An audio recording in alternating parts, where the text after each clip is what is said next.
welcome everyone to our special book launch here. I'm pleased to extend greetings from the Center for Transnational Mennonite Studies, Ben Nobbs-Thiessen.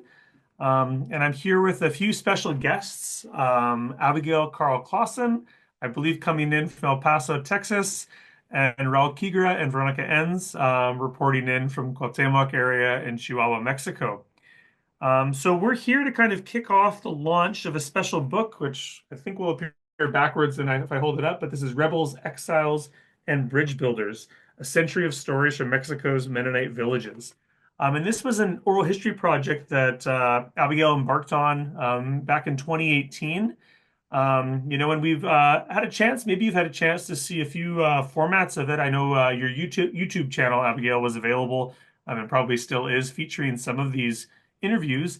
And now we have this wonderful book with photos as well, taken by Raul and Veronica. I'm thinking your sister Marcella maybe appears or took one of the photos, giving sort of snippets from this larger oral history project that sought to kind of explore members of the community, and neighbors within this area of Mennonite settlements in northern Mexico that did kind of those exact things the title suggests, that they sort of pushed the boundaries of what it was to be an acceptable, member of the community, or the boundaries of who should interact or relate with one another over the years. So we've got stories of these rebels, exiles, and bridge builders. And I think in each interview, I remember in the original transcripts, they get to decide which of those categories they fall into, as they reflect on their own personal journeys in and out of the Mennonite community.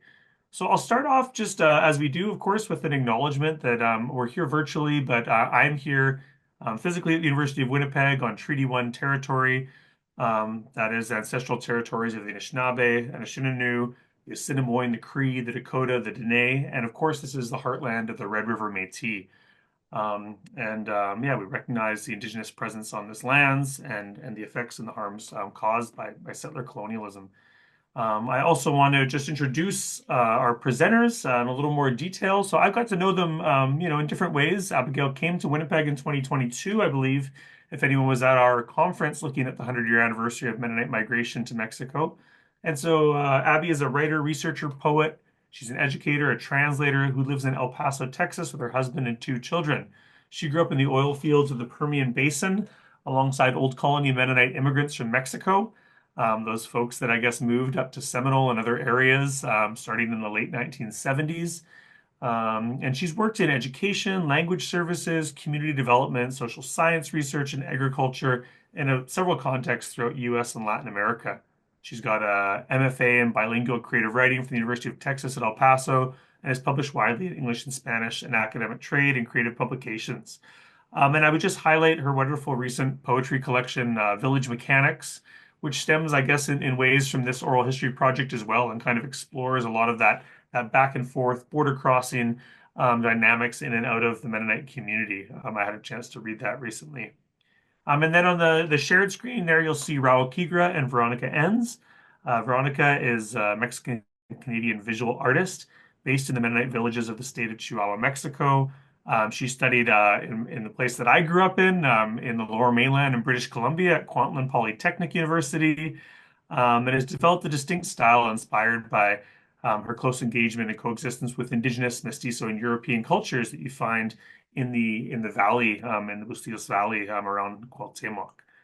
I just note as well that in 2022, she was recognized as an outstanding citizen of Cuauhtemoc by the Municipal Institute for the Women of Cuauhtemoc. So it's quite an honor. I also got to know Raul in my time in Chihuahua, and he is a graphic designer and documentary photographer, originally from the state of Chihuahua, specializing in portraiture and documentary photography. He currently lives also in the Campos, right, in sort of what we refer to as the villages of the Mennonite communities of central Chihuahua. Develops commercial and cultural projects. Throughout his career, he's participated in approximately 30 collective exhibitions, 14 solo exhibitions at the state, national, international levels, and this work has taken him from South Korea to Italy to France to Oman to the United States and various states, of course, across Mexico. So thanks for being here, Abigail, Raul, and Veronica. I know, we're kind of eager to just jump in and read a few excerpts from this oral history project that you gathered, but maybe we can go behind the curtain a little bit and just tell me, how did how did each of you get involved in this project? What is your connection to this Dark Stories initiative? Maybe we'll start with you, Abigail, and Veronica and Roel can jump in next. Yeah, so really this had its origin in Seminole first and foremost, growing up and just listening to stories, just sitting around the table, sitting on people's porches and listening to the stories of people coming from Mexico and a lot of stories about excommunication, about folks getting in trouble, folks doing being in all sorts of these different roles of rebel, exile, and bridge builder, and just really wanting to explore that more and getting the opportunity to do that through some funding through the Platt Foundation in 2018.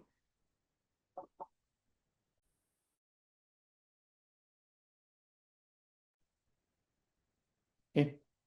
Yes, I believe with Abigail's work, the way she looked at this, like for many of us who have been maybe excommunicated or have been rebels, or sometimes I still don't know what I am, even with all the observation from Abigail, I would like to know where the category is for me.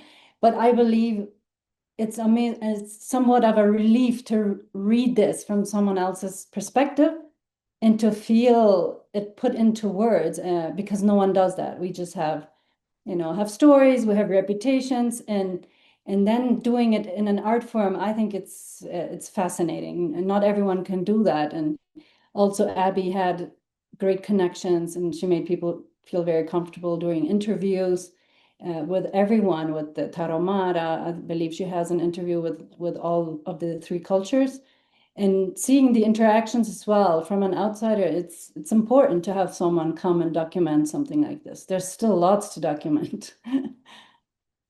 Yeah, and for me, I am very grateful with Abby because when she came to make this project here, I was starting to be around the community and to share with everybody here. So I also learned a lot of things and a lot of histories because of Abby's project. So I'm very grateful. Then she invited me to share some of my work to complement her writing. So I'm very grateful and happy to be here too. And if I could just add, like, the connections that both Veronica and Raul had just were so wonderful and fantastic in terms of the breadth and depth, and in terms of making connections and rapport, and the trust that we had in the community was all because of the relationships that y'all had built, across all of the different communities. And so that was just so wonderful, collaborating with y'all and using your space, kind of as our home base, during those 3 months there working. No, I'm glad you did the project also when you did, because I think timing is important for this. And I believe 2018 was friendlier than 2026.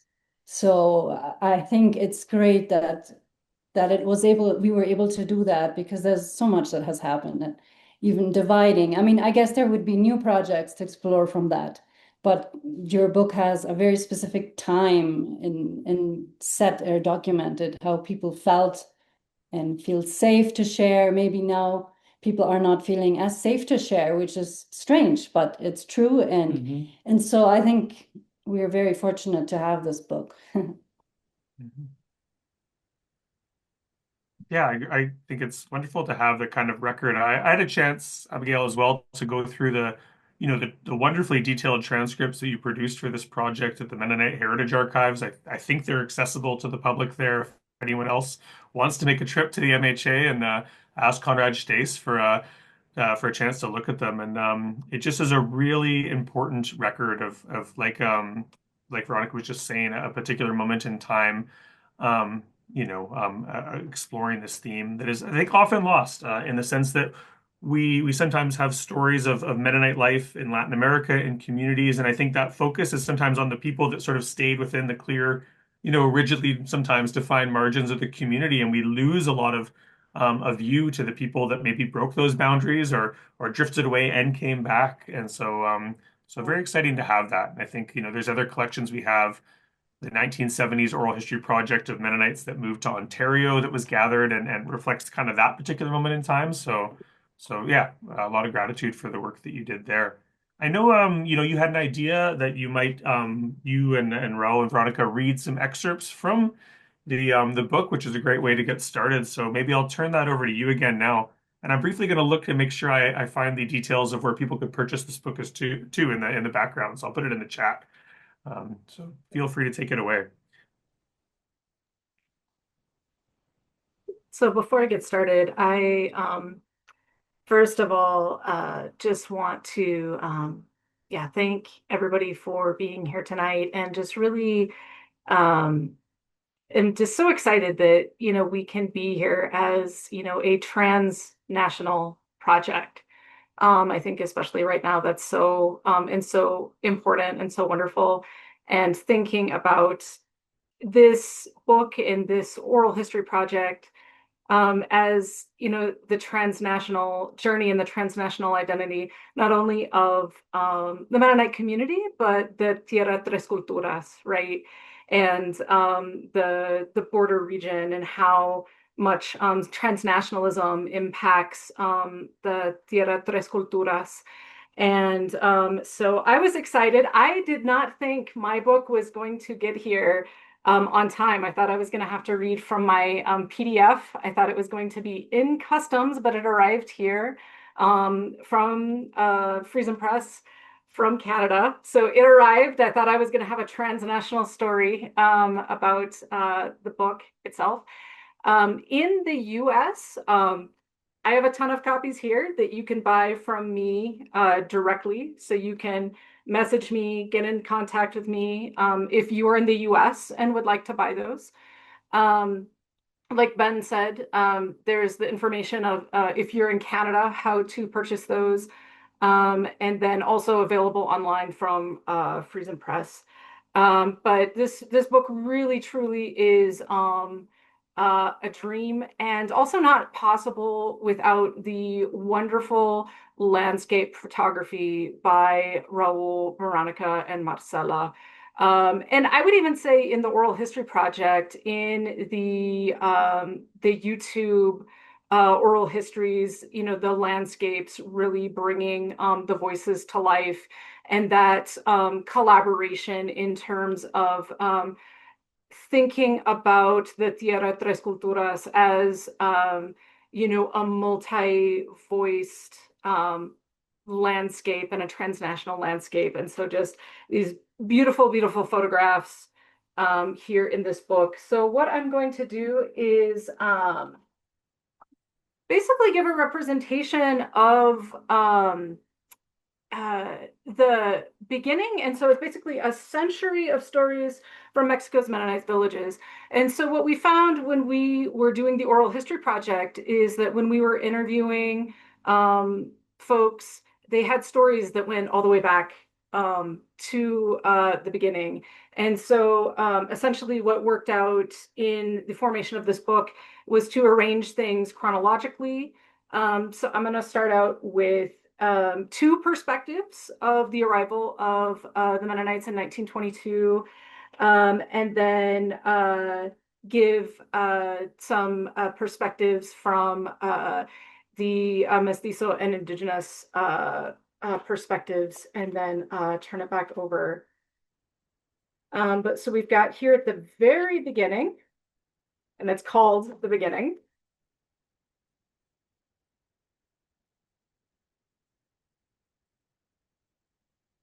The Beginning. San Antonio de los Arenales, Chihuahua, Mexico, March 8th, 1922.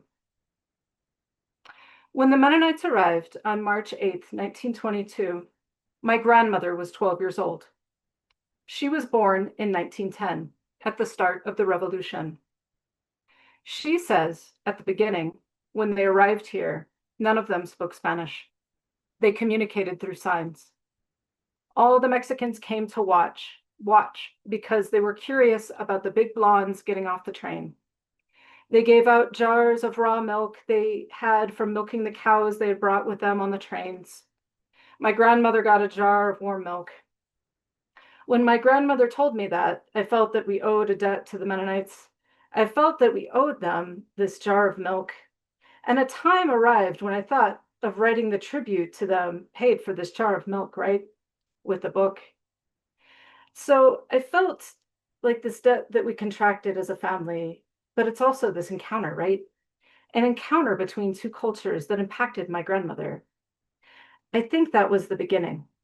I wanted to demonstrate my thankfulness for the generosity that they've had, because the Mennonites are always very generous with the poor. And so that was from an interview with a man, Jose Luis Dominguez, who has a history in Spanish called La Otra Historia Mennonita, the other Mennonite history, is a really wonderful historiography of the history of Mennonites in Mexico from a Mexican historian perspective. So interviewed him, a really wonderful interview. And his grandmother was there to meet the train at the arrival in 1922. And so this one is called A Failed Revolution. And so here's kind of the other side of that arrival. A Failed Revolution, San Antonio de los Arenales, 1923. When the Mennonites arrived in 22, the revolution didn't exist anymore. The revolution ended in 20, 2 years before, when Pancho Villa turned in his arms at San Pedro Coahuila. Later, a year after the Mennonites arrived, Villa was killed, and any possible return to the revolution was ended. The revolution started 12 years before the arrival of the Mennonites. It was a failed revolution. The changes necessary to bring justice for the Mexican people had not come. This area was an important source of the men fighting. The campesinos who fought in the revolution came back and still didn't have land in these areas. They were sharecroppers who rented the land, but suddenly their land was sold to the Mennonites. They felt cheated, deceived. There were agrarian conflicts in the early years after the arrival of the Mennonites. Raids, taking of land, violence, killing of cattle. Yes, that happened at the beginning. And so this is also from Jose Luis Dominguez, and kind of this larger picture of the very complex La Otra Historia Mennonita during that period of time at the arrival back in the early 1920s. So now we're going to jump back to the 1970s and 80s, which was a very tumultuous time, and a time of a lot of stories that we gathered, a lot of folks getting excommunicated in the 1970s and 80s over things like driving vehicles, tractors with rubber tires, electricity, those sorts of things for a variety of reasons. And this is actually Veronica's dad gave this interview. And so this is, They Called Me Rebel, Swift Colony, 1970s and 80s. Your dad was such a wonderful interviewer. It was such a good time to be interviewing your dad. A wonderful storyteller. So They Called Me Rebel. We got married in 1979. They told me, "You're rebellious." I was one of the first ones who bought a truck. My dad also bought one. My dad was very good with us. We worked on my dad's ranch, and on the days when there was no work, we worked with the neighbors. He said to us, "If you don't spend it badly on drinking, on vices, that money is yours." I've had a bank account since I was 13 years old. 13 years old. Saving, saving, saving. And when I turned 18 years old, I wanted to buy a truck. My dad agreed with me. He needs that truck for work. He was a pig raiser, and so we needed it to transport the pigs and such. We bought it, and we got married. But we were still very traditional. And when I bought the truck and everything, the church didn't think very highly of us. I had a lot of things in my mind, and I said, I'm not going to stay in the tradition. The day you turn 18 years old or already married, no one is going to tell you what to do, and we're going to leave. We left the church in 1980. It's been going on 38 years. All those years, they called me rebel. Rebel because we were already more modern. Trucks, more modern dress. The children went to study in the Alvaro Obregón colony, kindergarten, primary school, middle school. It was very few people. We were only 10 Mennonite families that sent our children to school in Spanish then. For this, they called me rebel. Now, many more schools teach in Spanish. They don't call me rebel anymore.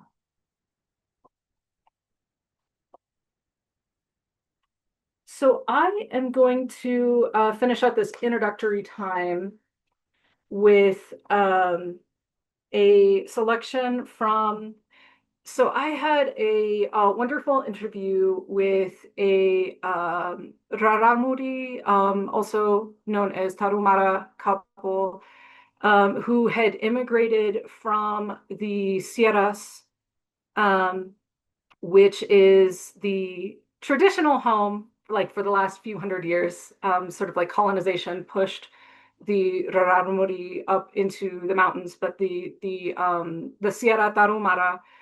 And so within the last few decades, for economic reasons and some other kind of push and pull factors, different issues concerning violence and other things, folks have been immigrating more and more to the cities. There's a lot of folks here across the border in Ciudad Juarez, in the cities in Chihuahua, and then also in Cuauhtemoc and the Campos Mennonitas, that indigenous folks have been immigrating for largely economic reasons. And there's a million stories to tell about that. And I just scratched the surface because, as you can imagine, the contact work on that was very complex, and I was so excited, and getting these interviews was a dream to be able to get these interviews, and to be able to interview them in Spanish was really great, because we were wondering with some folks about different language barriers and things. But so this couple, they immigrated to the Campos Mennonitas in 2010. The husband was working for a Mennonite farmer, and they were invited by the pastor of a Kleingemeinde church to be starting and working in a school for Tarahumara children. But the defining factor here was that it was going to be run by and for Tarahumara teachers and children, and bilingual Tarahumara Spanish. And so really unique. And so this, if you have a chance, go check this interview out on the Dark Stories YouTube channel. They have really, really fascinating things to say. But I wanted to read an excerpt from the woman Alicia Bustillos Gonzalez perspective about doing instruction in Tarahumara. And so this is called Preserving Tarahumara Language and Culture in the Campos, Manitoba Colony, 2018. Probably this year we'll get books in Tarahumara. This is very important because these families, well, some of them were born in the Campos, but seasonally they go to the Sierra. But they are here in this place more. So the culture is being left behind. And we are interested that it remains and doesn't disappear, especially the language. To not practice Tarahumara at home, it goes away and disappears little by little. I ask our students, how do you say this? To see if they know, and if they don't know, I say, go investigate with your parents. The parents, some of those who are older, they answer, they bring me the answer, but those who are younger, they are already losing the language. So a way to incorporate Tarahumara, well, it's to speak it with them, to impress upon them that we are people who are equal. We apply the Bible verse that says, God doesn't show favoritism among people. God sees us the same. We all matter the same to God. He created us with a color, a race, a language that is different from others, but that is how God wants us. So we try to get them to accept themselves as Tarahumara, as brown people. We try to stress to them that they must speak Tarahumara among themselves with their parents in their homes. We put up exercises there in class in Tarahumara and do things that have to do with Tarahumara culture. We talk with them about festivals that they have there in their community, because even though they are Tarahumara, one rancho doesn't celebrate the same as another rancho. Every town is different. The objective is the same, but they do it a little differently. We want for them to be enriched more, that they would get to know one another, that we would accept ourselves how we are, and that we would accept others. They already bring the language with them. It's a matter of stressing it so they don't forget, that they feel well and safe and valuable, that they value their language, their color, their culture, their customs. And so I'll leave it there with the excerpts.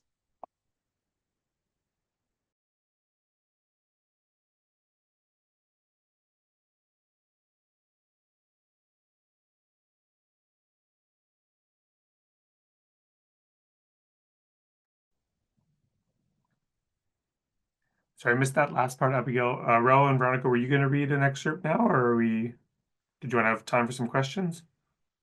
I would love to read an excerpt that Okay. we both really like and we agreed on to read here. Go ahead. Yeah. That one here.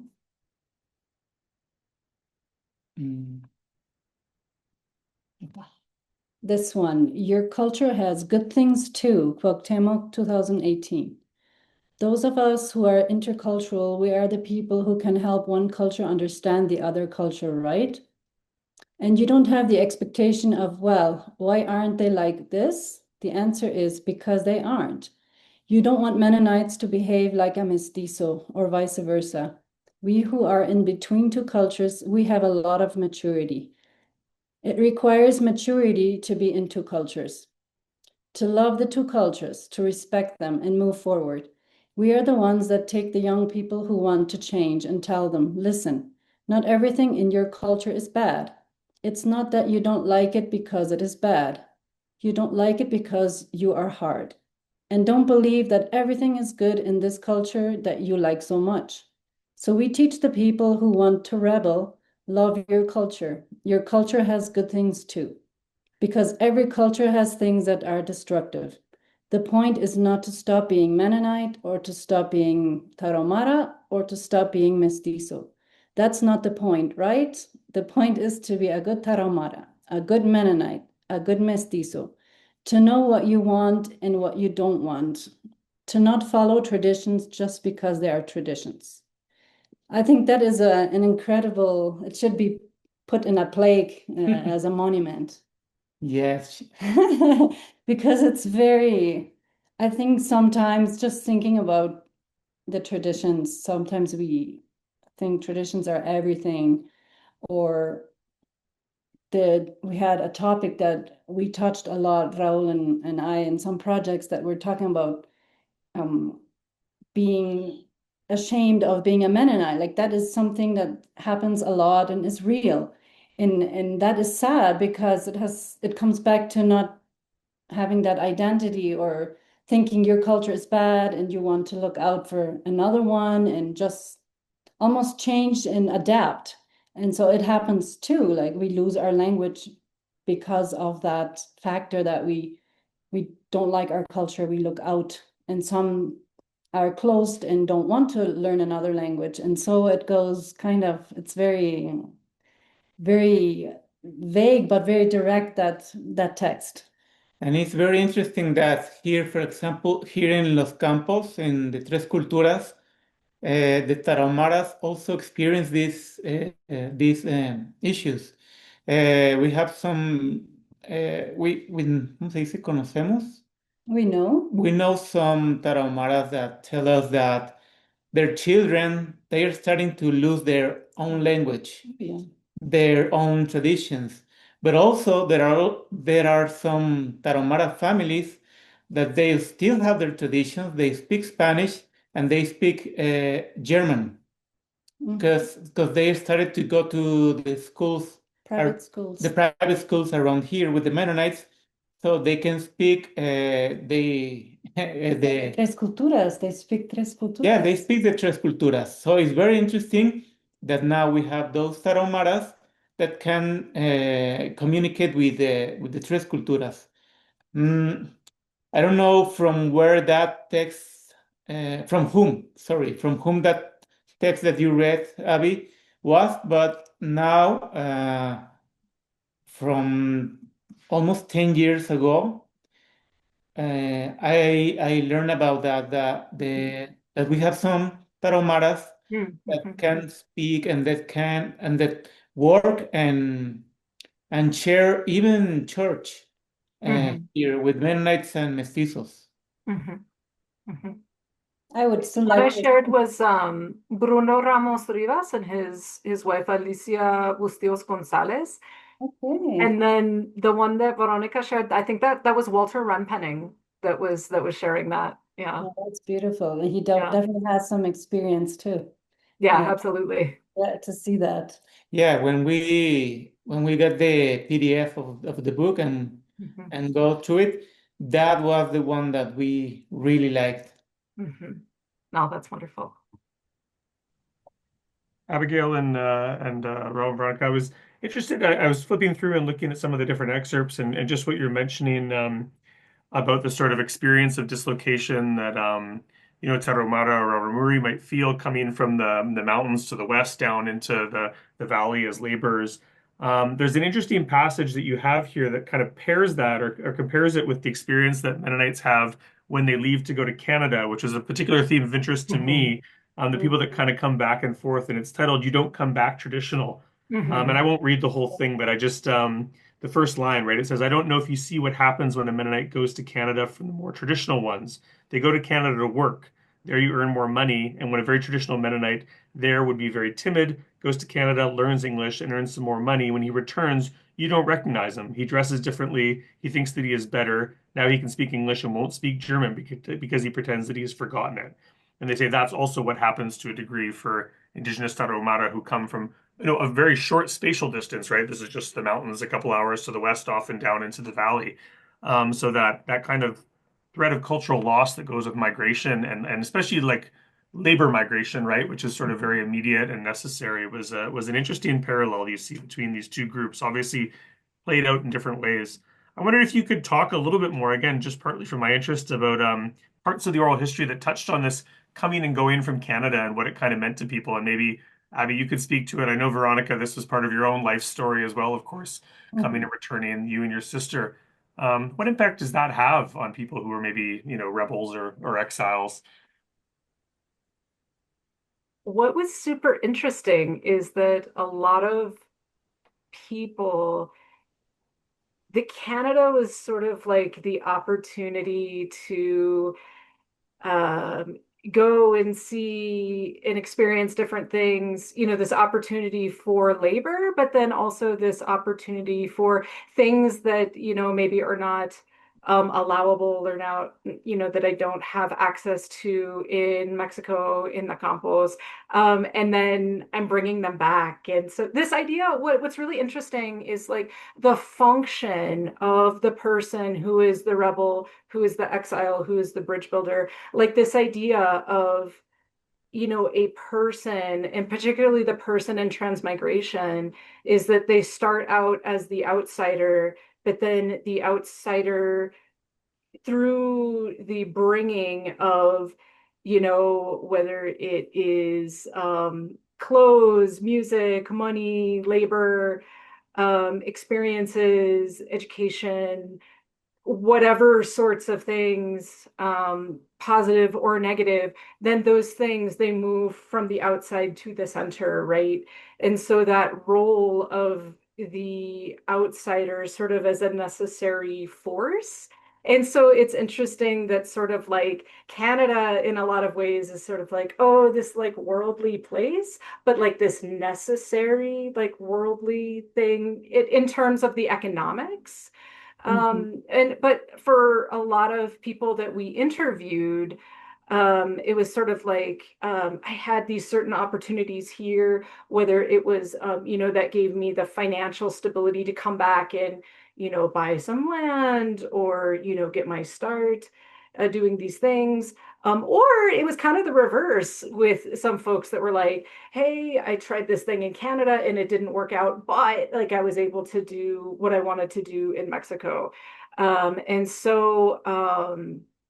I think that the role of the transmigration as a catalyst for all sorts of things, whether it's ideas, action, and the mythology, right, like of Canada in the mind of somebody who is traditional, but then also somebody who is, but it also works in the reverse, right? Like that mythology of Mexico and the mythology of the Campos and, you know, that that intersection that is transnationalism.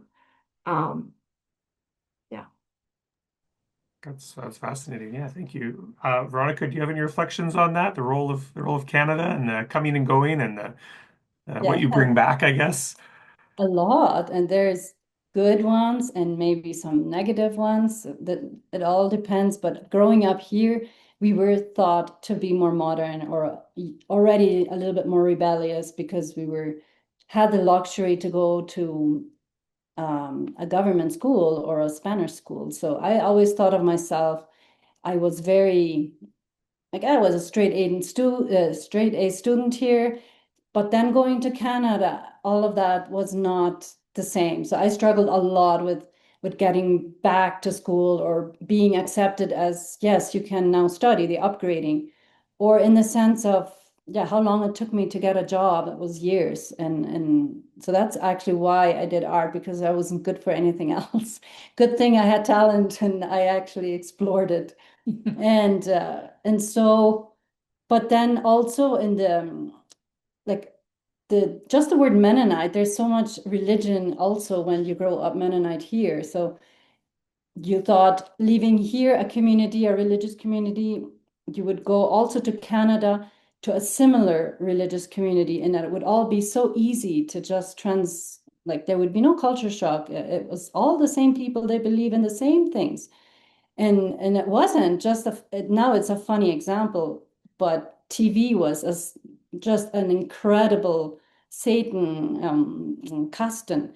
And then to me, it was completely, I was a very good girl in Canada. I was behaving like as if I was in Mexico. So I would not go to the theater, even if everyone else in that group would go to the theater. I was not going. And it was just because I took it so serious. And there's these little things that you have to digest internally when you do that culture shock. And even if you do it within a Mennonite community per se, with the same congregation or same group of people, it's still a big culture shock. And well, thanks to Canada, I always say that's where I really appreciated their perspective and on how they talk or appreciate Indigenous.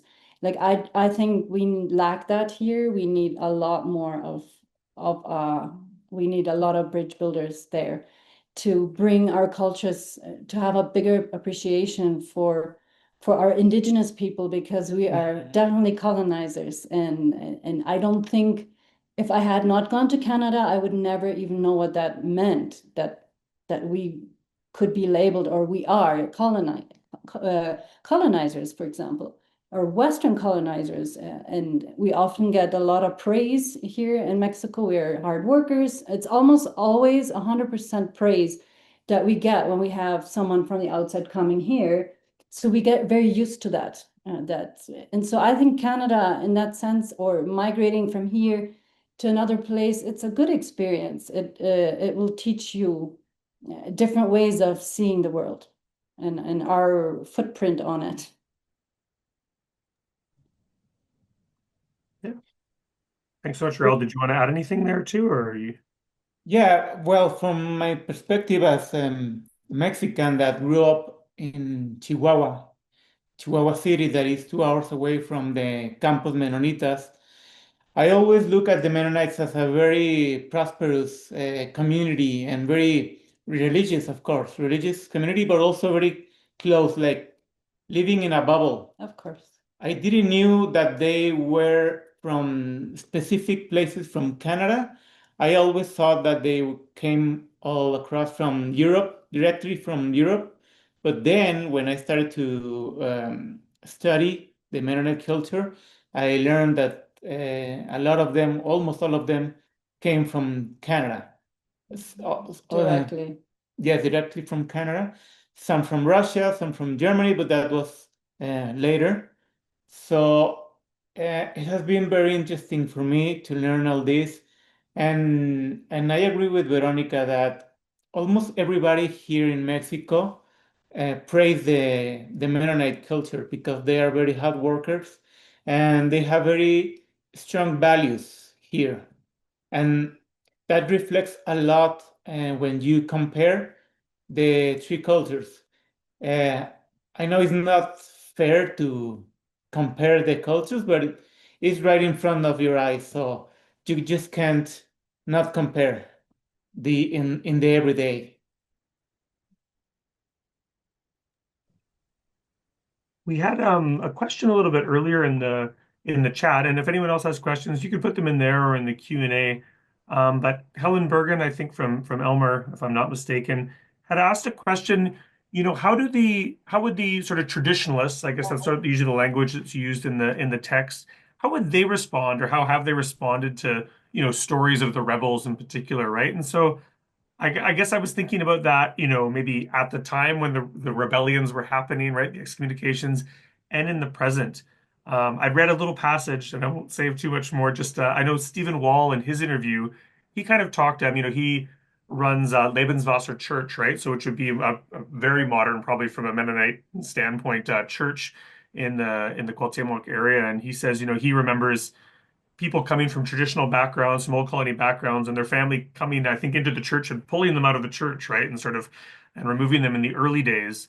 And he said, well, he didn't face that sort of, that same restriction because I think he'd come from more of a clan-minded background. So the gap wasn't as huge.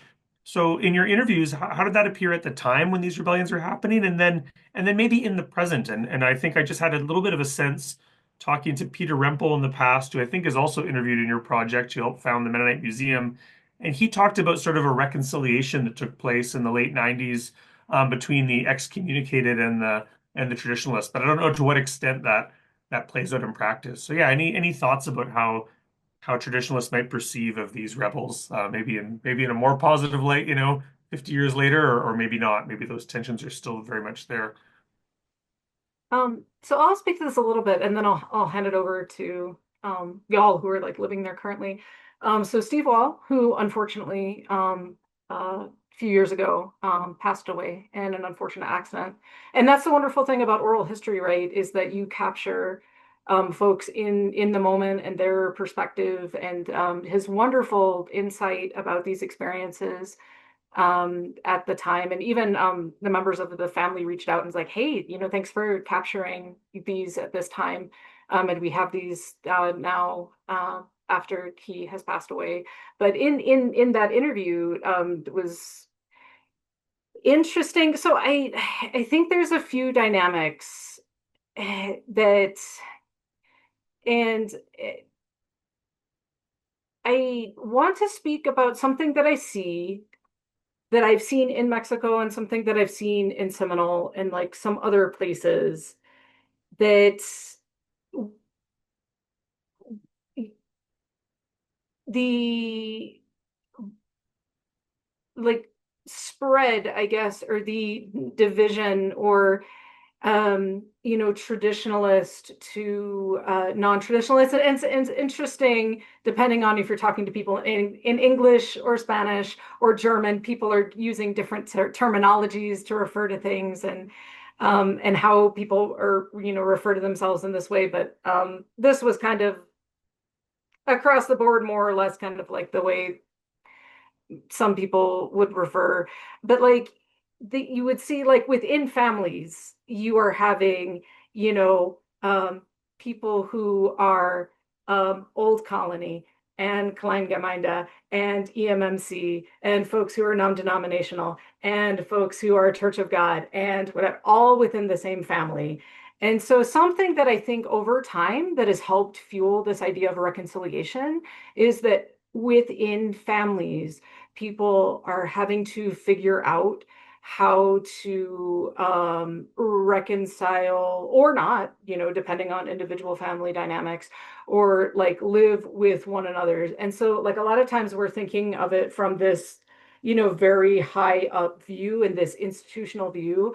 But a lot of times what is happening in that day to day, when we talked about people about excommunication, what was happening is that people were like, I could not stand, having, my brother, my son, somebody eating at a separate table from me or not having contact from me. And so at the end of the day, the thing that was fueling, I think, a lot of one, like reconciliation in terms of excommunication are these individual family relationships and this coexistence of this variety of religious expression within families. Um, but then also, uh, yeah, that's something that I've seen a lot in Seminole, like with the passage of time. And yeah, I'll just go ahead and turn it over to Veronica, because I think, like these very sort of dramatic, like excommunication things, like they kind of go kind of two ways. And in Mexico and in Seminole, I think we've kind of seen it go, this particular way. I think most definitely. I'm not sure if the very traditional communities are still excommunicating as drastically. I think it's not so like physical that you cannot eat with the family. We are much more. I think there's still a lot of excommunicating, but it would be subtle, as maybe I don't like you or I don't agree with you, and then or not include, like not be a part of a round table, for example. But it's not as, I think it would does not hurt as much as many of the stories that I have heard from my uncles or from my grandfather, how he was excommunicated for a radio or a tire. Sometimes the way my father talks about my grandpa, it always sounds like my grandpa was looking for trouble, and so he enjoyed it. But I'm not sure if he actually enjoyed being excommunicated. But it makes it a bit lighter, and it's almost like there's also an evolution of that. It's not as harsh anymore.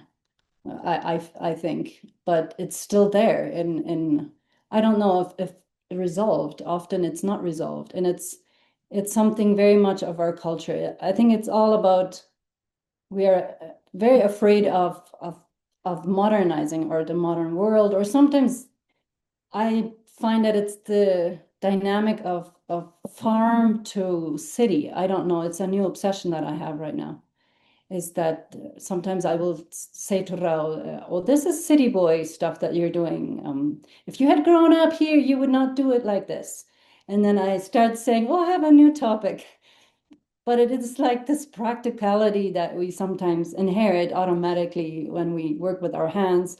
And there's a lot of division nowadays too with farm life and city life, education, and how much you tolerate more. There's a different language as well expected when you move from one place to the other, from the land to the city.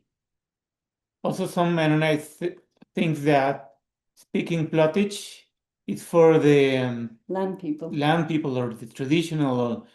They know how to speak Plottich, but they prefer to speak in English or Spanish or High German, or High German. So it's very interesting. Well, and that it's interesting how just the language did divide quite a bit. I don't know if that happened when Abby was here, if that topic was something important at the time, but even churches divided on the topic of, are we going to have church ceremony in High German, or are we going to have it in Plotich, or both? And so some congregations would divide and say, no, I prefer it to be in High German, or because I'm used to it, or I believe it's more academic, or it's better. Or and a lot of people, most of them voted for Plotich because a lot of young people don't even read or understand High German. So it's almost like, in a way, also they're losing a language that they worked very hard for to keep alive and have it in the school system. But it's being lost because we don't have the proper didactical, the materials or the language anymore that's not even practiced. But it is fascinating how a small change can sometimes create big divisions. Not excommunications, but still a division, right? And within a family, there's people dividing, and someone leaves church, and 2 years later, the brother also leaves church, and it started because of Plotich. And so it's still just different topics, I think, nowadays, instead of what was attire, and now we're talking other issues. Yeah, the language, it was so huge. Like you Yeah. could just do a whole book just about the language and the language landscape, and particularly coming back to Steve Wall's interview about Plotich and Lebenswasser. Like if anybody's interested in that, particularly in like multilingualism and like Plotich development of materials and literacy and like those things, that interview is really particularly interesting like as well, because I mean that there's just so much there. Like the language is so huge on that topic. And Mennonites, I don't know if in some places we like change and we embrace it, and then other things we're afraid of it. So and I find that it could be positive. It is positive because it's being analyzed a lot before just accepting something and moving on. So I found that over a decade very interesting, the topic of Plotich in church, because I grew up with only High German in church. So I feel it's, to me, even strange to go to a service with Plotich, but it's completely natural. And so it's something. And it has been embraced. Yeah. Yeah. Fascinating. Kind of speaks to those divides about where languages are used, right? The language of the church and the language of the home, that something that is so familiar, like I'll teach to you, this language of the home could feel like almost wrong if it appeared at the church setting, right? That it's not Not the language of familiar. service. And I have a question that kind of ties into like fear of losing things and maybe wanting to hold on to things. So this is from I think from Erin down in Steinbach, and she says the idea of being a rebel Mennonite sometimes means to be ashamed or even angry at Mennonite traditions. But do you think this can be reframed? Can the rebel Mennonite even rebel against some parts of their culture and faith while also rebelling against those who think that it should all be rejected? In other words, can it also be rebellious in some ways to appreciate parts of your own culture? Do you see any examples of that in the interviews or in the contemporary moment where people are kind of thinking, hey, maybe we don't actually want to reject all of this. We want to make a deliberate attempt to hold on to some elements of culture?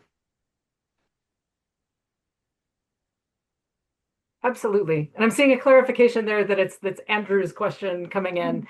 But Good question, I Andrew. Yeah. actually, if I can, that it gets to the heart of this is actually like the closing selection of the book, like because we had so many people that were wrestling with this idea of um, what is it to leave and what is it to return? What is it to wrestle with identity? What is it to and people just with a variety of expressions, right? People who just like left entirely and is like, I don't do any of that anymore. And people that are like, I have rebelled in this like one little tiny way, and like I'm still very traditional and these kinds of things. But this is Clara Enns from Clara Enns' interview. which also, if you buy the book and take a look, she actually participated in MasterChef Mexico and talks about it here in the book. That's another excerpt. But she talks about that idea of what it means to kind of like wrestle with identity and what to keep, what to not keep, what to do. And so here at the end, she says, I'll be staying, Swift Colony 2018. Community is in my blood, and I do like it here as much as I can criticize it sometimes. I see that there are many things wrong here, but there's also many things right. I'll definitely be staying and trying to change what needs to change. So that part is probably a rebel. I don't always follow the mold. I don't always follow the rules. And so for her, you know, she left, she had lived in Australia, she'd gone to Canada, she'd gone to midwifery school, like all of these things. But then ultimately had decided, like, here in the Campos, here in the Tierra Tres Culturas, here in the Campos Mennonitas, this is my home. I don't like a lot of things, but I love a lot of things, and I love who I am. And this is who I am, and this is where I'm going to be. And I found that very powerful.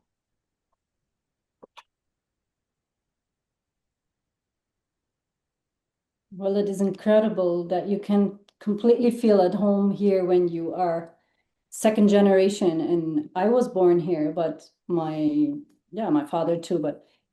And when I look around, I sometimes wonder, what are we doing here? Why are we here? And it raises questions, but I feel completely at home here. And even with a lot of things that happen in the political sense in Mexico, I still feel my roots here, and it's beautiful to have Canada as well in my life, and the connections that it gives you, right? Mennonites are often very connected to Canada and in the US because of families and relatives. I think there's a lot of potential there.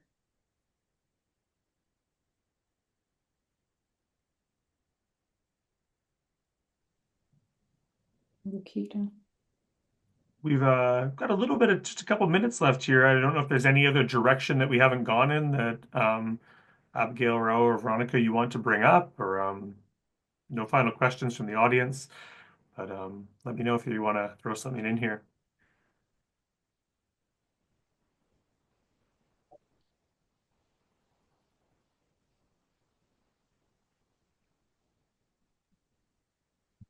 I can't believe how fast time went, because I wondered how can I say this? What am I supposed to say in this time? But I think when it's a topic that is where you're so closely involved, or you have all these experiences, and Abby's so great at just getting right in there, it doesn't take much to share a lot.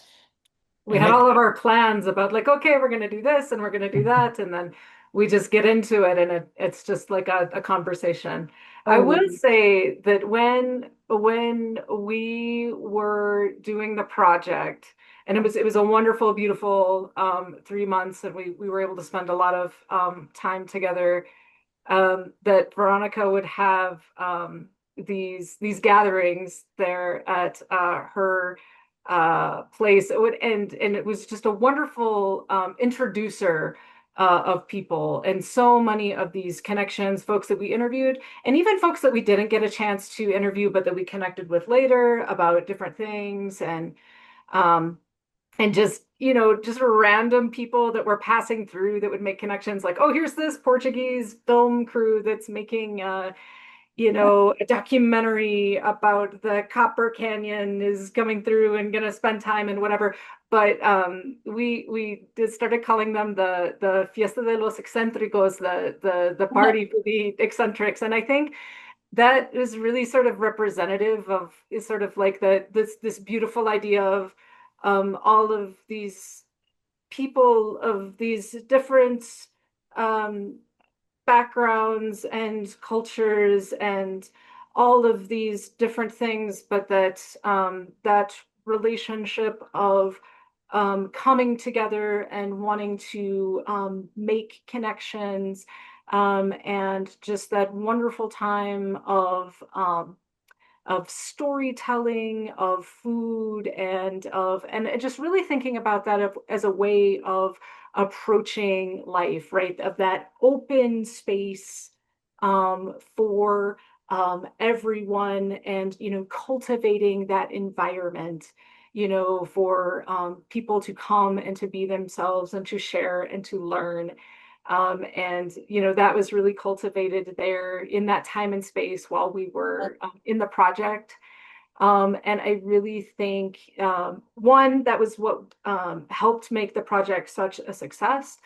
But I also think moving forward, as we think not only about the compost, but this idea of how are we approaching the way that we are doing art in scholarship and things in the Tierra Tres Culturas, here where I am, on the US-Mexico border, thinking about, transnationalism, and all of these things. Right now, like transnationalism is a little, it's a little I don't even know what you call it, a little controversial, to be transnational these days. But the importance and the beauty of all that is, and I think coming back to this idea, I think, always come back to this idea of like, Royden Lowen, it talks about like the village among nations, right? And I think this idea of a transnational, Center for Mennonite Studies, and then also here what we're doing tonight, and then here with this project of Rebels, Exiles, and Bridge Builders, is this idea of, building the village, among the nations, and kind of seeing what happens. And so I'm just so grateful for everyone here tonight, and so happy to be seeing y'all and having this conversation, and for you, Ben, and the Center for Transnational Mennonite Studies, for Eileen and all the things that she was doing to make this happen, and Conrad and everybody. But yeah, no, thank you so much. Thank you very much for including us. And also one last thing, and then I will stop talking, that I think from all the interviews that I've had in my life, I was able to learn more about myself and my identity. And reading those interviews, or what Abby composes in her poetry and her art, it has helped me to even find a little bit more of a common ground of all of that topic. Am I a Mennonite, or am I Canadian, or am I more Mexican, or like there's appreciation in that learning. And I think a lot of people will find the same by reading your book. They will say, oh, I didn't know this happened, or I didn't know someone in my community experienced this. So it's great. And what I can say about this project, and about me living here in Los Campos and sharing my life with this beautiful person, is that I have learned a lot from a very interesting culture that is very, very different from mine. But that gave me a lot of understanding of nature, about values, about respect the other, and also learning that every one of us has, ¿cómo se dice? Failures? No, Or just not failures. maybe something to learn from other cultures. Yeah, that's right. Yeah, that we can learn from each other, and I have learned a lot. Well, I have from you too. From here, that I'm living here with her. I have traveled to a lot of places, and I study a lot of cultures, but now living in a very different one Almost feels like a from different mine. country. I feel like I'm in a different country because 2 hours away. 2 hours away from my city, and you enter Los Campos, and you start feeling like in Europe, and then you go to a meeting or a gathering, and everybody's speaking Plattich, or English I understand, but not the Plattich, just a little. And I think that helped me to grow as a person, and I feel more complete with that. more Well, questions? those are very nice words to end on, Ro. I won't even hazard an attempt to say something more beautiful. So I think we'll just thank you, Abigail, for this work and for your collaborators, co-conspirators, Raul and Veronica, for making this happen. And participants, I should mention, they're also interviewed in the full transcripts at MHA. So if you want to hear about their love story, you can find that there, I think, as well. Yeah. And thanks to the group that came out tonight. I think we have more than 50 people from all over the Village Among Nations participating. So I'll just say good night from Winnipeg, and I look forward to seeing you all very soon.